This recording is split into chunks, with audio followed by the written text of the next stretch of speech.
내가 사랑하는 자의 포도원을 노래하리라. 내가 사랑하는 자에게 포도원이 있으며 심히 기름진 사내로다. 아멘.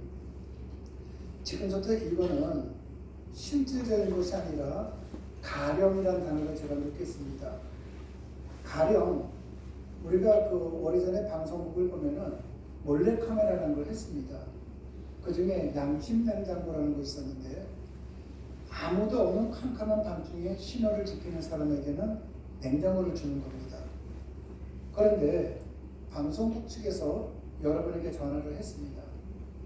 오늘 어디에서 저녁 몇 시에 어디에서 양심냉장고 촬영이 있습니다.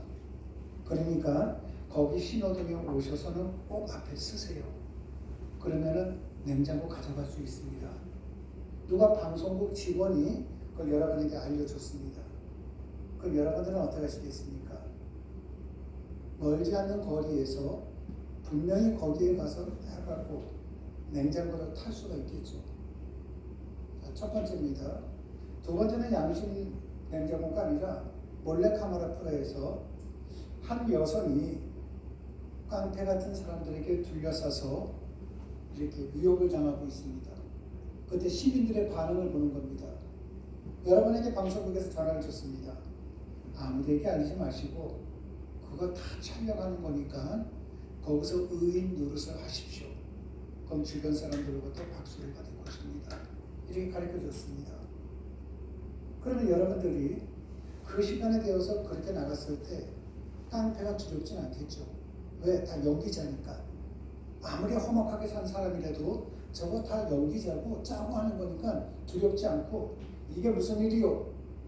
왜 연약한 사람들을 괴롭힙니까? 거기서 하실 수 있겠죠. 그런데 만약 여러분들이 그렇게 양심 냉장고를 누군가가 가르쳐 줬는데 그리고 몰래카메라를 누가 가르쳐 줬는데도 불구하고 설마 내가 거기 쓴다고 해서 양심 냉장고를 나한테 줄까? 이건 정말인데도 여러분 스스로가 판단을 해서 에이 설마 그건 진짜 깡패면 내가 어떡하지? 이렇게 겁을 먹는다면은 그리고 그 냉장고를 안 타간다면 세상은 여러분을 뭐라고 표현을 할까요? 아니 세상 누구보다도 여러분 자신은 그 일이 끝나고 난 다음에 어떤 판단을 하시겠습니까? 아 진짜였네. 냉장고 날아갔네. 저거 진짜였네. 나한테 얘기해 준 것이. 후회하지 않겠습니까? 그것도 그냥 후회하는 것이 아니라 냉장고가 비싸면 비쌀수록 더 크게 후회를 하실 것입니다. 지금 제가 여러분들에게는 양심 냉장고와 몰래카메라를 얘기했는데 지금 여러분들께서는 이것이 가령이 아니라 여러분에게 현실입니다. 성경 말씀은요. 여러분들이 이렇게 살면은 하나님께서 분명히 복을 줘. 이렇게 살면은 여러분의 삶 속에 여러분뿐만 아니라 여러분의 자녀들에게도 하나님께서 이렇게 복을 줘. 복의 가문이 될 거야. 가르쳐 줍니다. 근데 그것을 내가 그렇게 실천을 하지 않는다면 무엇이 올까요? 땅을 치고 후회하는 것밖에 없겠죠. 이럴 줄 알았습니다. 근데 사람들이 땅을 치고 후회하는 가장 큰 문제점이 뭐냐면은 내가 판단했다는 겁니다. 내가 어떤 이야기를 듣고 내가 결정하고 내가 판단하고 내가 생각했다는 거예요. 여러분 우리의 생각을 한번 생각해 보십시오. 내 생각은 굉장히 중요합니다. 근데 내 생각에 능력이 있나요? 내 생각이 정확한가요? 아니요. 내 생각이 능력이 있고 정확하다면은 아마 지금보다는 내 인생은 더 낫지 않았겠습니까? 근데 자기 인생에 지금 만족한 사람은 아무도 없습니다. 돈이 많든 권력이 있든. 근데도 불구하고 사람들은 내 생각, 내 판단 이걸 중시하면서 땅을 치면서 후회를 하면서 인생을 살아갑니다. 오늘 내용이 그런 내용입니다. 오늘 1절을 보면 이사야는 하나님을 향해서 내가 사랑하는 자라고 고백을 합니다. 이사야는 모든 사람이 불순종의 길을 가고 있는 중에도 하나님의 신실하심을 알고 자신이 사랑하는 사람이라고 고백하고 있는 것입니다. 그런 의미에서 신앙이라는 것은 철저하게 개인적일 수밖에 없습니다. 다른 사람이 주님을 어떻게 생각하느냐가 중요한 것이 아니라 내가 생각하는 하나님이 중요합니다. 우리가 신앙생활할 때 저 사람이 똑똑한데 그걸 몰라서 안 믿을까? 저 사람이 그렇게 뭐를 많이 가졌는데 저 사람이 몰라서 그랬을까? 자꾸만 다른 사람과 비교를 합니다. 신앙은 철저하게 개인적인 겁니다. 누가 뭐라고 한다 할지라도. 그래서 오늘 본문 2절을 보면은요, 좋은 열매를 맺는 조건이 좋은 씨앗이 있어야만 됩니다. 좋은 땅이 있어야만 됩니다. 그리고 지극한 정성이라고 했습니다. 1절 하반절을 보면은 다시 좀 보면요, 포도원이 기름진 산이었다고 합니다. 그러니까 땅은 정말 비옥한 땅이죠. 그리고 극상품 포도를 심었다고 하니까 종자도 우수합니다. 뿐만 아니라 망대를 만들고 즙을 짜는 술틀도 만든 것을 보아서 좋은 열매를 기도하고 기대하면서 지극 정성을 기울였다는 것을 알고 있습니다. 그런데 결과가 무엇인가? 결과는요, 들포도입니다. 얼마나 기가 막힙니까? 이 들포도라는 것은 히브리어로 베우십이라고 얘기하는데 이 뜻이 무슨 뜻이냐면 이런 겁니다. 내가 좋은 씨, 좋은 땅에다가 지극정성 해갖고 심었는데 악취를 풍기는 거예요. 여러분, 이런 일이 정말 있을 수 있을까요? 네, 있어요. 우리가 한번 우리의 자녀들을 한번 생각을 해보십시오. 세상의 모든 부모님들은요, 내 자식을 최선을 다해서 합니다. 지극정성을 다해서요. 그런데 내 자식이 정말 내 마음에 쏙 들 만큼 성장한 자식들이 얼마큼 될까요? 때때로는 사회적으로 악취를 풍길 수도 있고 부모의 마음속에 악취를 풍기는 존재가 될 수도 있죠. 우리 그 어르신들 가운데 쟤는 우리 집안의 암덩어리야 뭐 얘기하는 적도 많지 않습니까? 그러니까 좋은 포도는 고사하고 이스라엘 백성들의 삶에서 악취만 풍기는 겁니다. 그래서 주인은 좋은 열매를 맺지 못한 것에 대해서 지금 화가 난 겁니다. 주인은요, 이 모든 땅도 좋고 씨도 좋고 다 했는데 왜 이렇게 좋은 열매를 맺지를 못했느냐? 지금 주인이 화를 내고 있는 거예요. 여기서 주인은 하나님이십니다. 만약에 여러분의 삶 속에 지금 어떤 어려운 문제가 있고 또는 내 자녀들의 문제든 물질적 문제든 건강의 문제든 행복의 문제든 그 어떤 것이 있을 때 여러분들이 지금 고난 속에 있다고 했을 때 하나님은 화가 나는 거예요. 정말 하나님의 말씀대로 살아봤느냐? 하나님의 말씀대로 행동을 해본 적 있느냐? 하나님은 지금 더 화가 나시는 거예요. 근데 사람들은 무슨 생각하냐면 하나님 앞에 원망하는 사람들이 많습니다. 내가 뭘 잘못했다고. 항상 그렇게 생각하는 분들도 많습니다. 포도원 주인의 말을 5절에 증거하고 있습니다. 5절에 증거하고 있는데 울타리와 담을 치워버리겠다는 겁니다. 보통의 포도원은 울타리나 담, 울타리든 담이든 둘 중에 하나만 갖고 있습니다. 그런데 하나님의 포도원에는 울타리와 담 두 가지가 다 있습니다. 하나님께서 얼마나 애지중지하였는지를 알 수가 있는 거죠. 울타리와 담이 없는 포도원은 타인이나 짐승의 공격 대상이 되기 때문에 이것은 외국 군대가 와서 유대를 망하게 할 것을 염두에 두는 겁니다. 만약에 내 삶 속에 어떤 문제가 있어서 나를 힘들게 한다? 그런데도 불구하고 하나님을 찾지 않고 내 삶 속에 뭔가 만족하지 않는 것이 있어갖고 내가 힘들다? 그런데도 불구하고 하나님을 찾지 않고 내 방법대로 살게 한다면은 하나님께서는 더 무너뜨린다는 뜻이에요. 이것은요. 하나님은 우리에게 주실 때는 좋은 분이신데 하나님의 말씀을 어기고 자꾸만 개인적으로 나갈 때는 하나님은 무서운 심판자가 되십니다.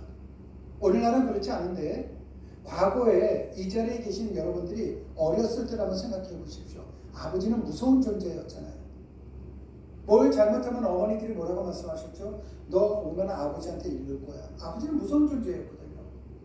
근데 그 아버지는 어떤 분입니까? 사랑의 존재입니다. 사랑과 무서움을 동시에 갖고 계시는 분이시죠.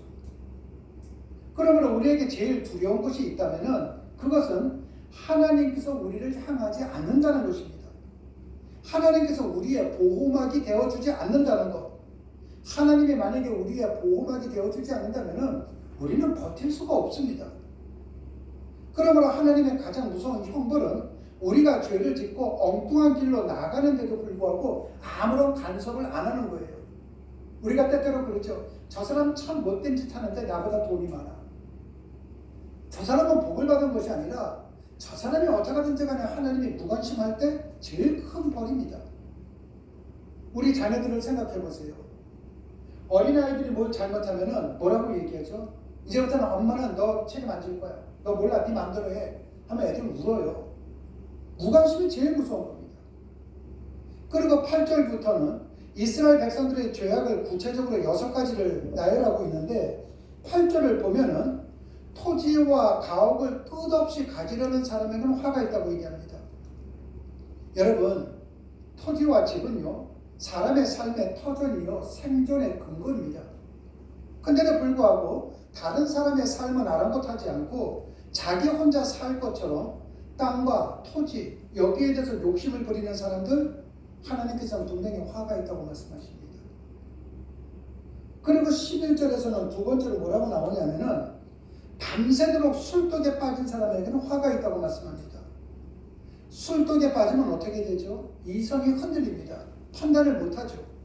그렇기 때문에 여기서 술이라는 것은 뭐냐면은 재물이든 명예든 학문이든 할 것 없이 사람이 거기에 집중을 해서 딴 거를 못 보는 사람, 그 사람에게는 화가 있다는 겁니다.